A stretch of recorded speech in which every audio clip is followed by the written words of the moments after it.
Of course, the topic of conversation continues to be the tailings pond breach and how it's affecting the BC Caribou region. We have NDP Leader John Horgan on the line joining us now with the latest. Mr. Horgan, you have taken a tour of the area. Give us your assessment thus far.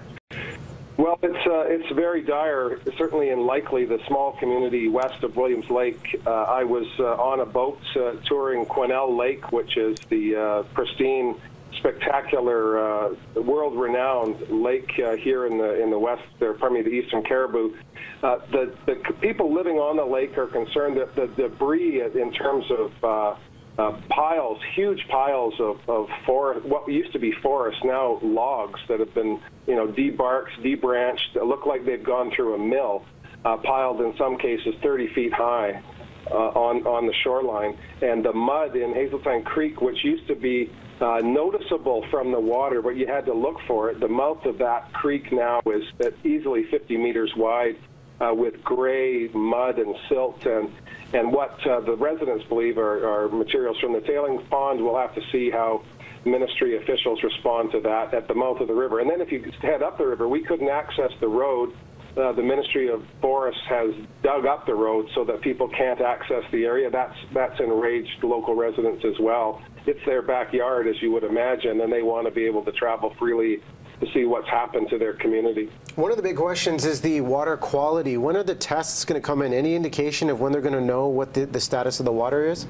I understand Minister Bennett is having a press conference today at 3 o'clock, and will be giving the results as they know them. But the water testing is, those would have been in situ or at site 48 hours ago. And the concern of the residents that I spoke with, residents on the lake, people in Likely, people working in Williams or living in Williams Lake that work at the mine site, 300 employees concerned about their future, obviously.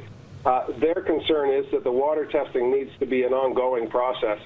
We're going to get preliminary results from certain spots along the water channel that was a result of the breach of the dam. But the concern is that, what happens when the cameras go off and the public starts to turn their minds to other issues as the summer unfolds and the fall arrives?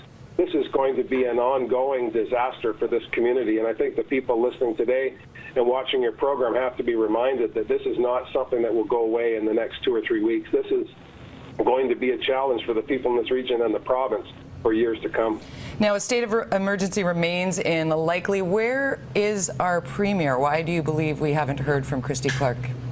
I don't know. I can't answer that. I have to give credit to Bill Bennett for showing up, but my concern about that is that he is the regulator. Mr. Bennett is the minister who was responsible for ensuring this didn't happen. I've heard nothing from the Minister of Environment. I know Ministry of Environment staff are on the ground now. There's an increase in activity from government representatives. But as we investigate this, I think that having the regulator investigate themselves is never a good idea. I asked yesterday for all documents to be made immediately public so that the residents here have confidence that the government officials are not looking at this with a jaundiced eye because they maybe didn't look as thoughtfully at documents that were coming through over the past year or 2 years or 3 years with respect to the state of play at the mine. I think an independent individual should be appointed immediately. That would be a responsibility that I think should be the Premier's. And the fact that she is not deigned to participate in this, I think certainly has the people in this region unhappy. They were happy enough to see me, but I'm just coming up offering my empathy and concern. I think the government has to bring enormous resources to the table and be accountable. They are responsible for regulating this activity, not the CEO of Imperial Metals. As responsible as the company will be at the end of the day, their activities are undertaken under the eye, allegedly the watchful eye, of the government of British Columbia, which has been the BC Liberals for the past 14 years. Well, we'll keep watching this. BC NDP Leader John Horgan, thanks for joining us this morning and speaking about the issue. Thank you very much.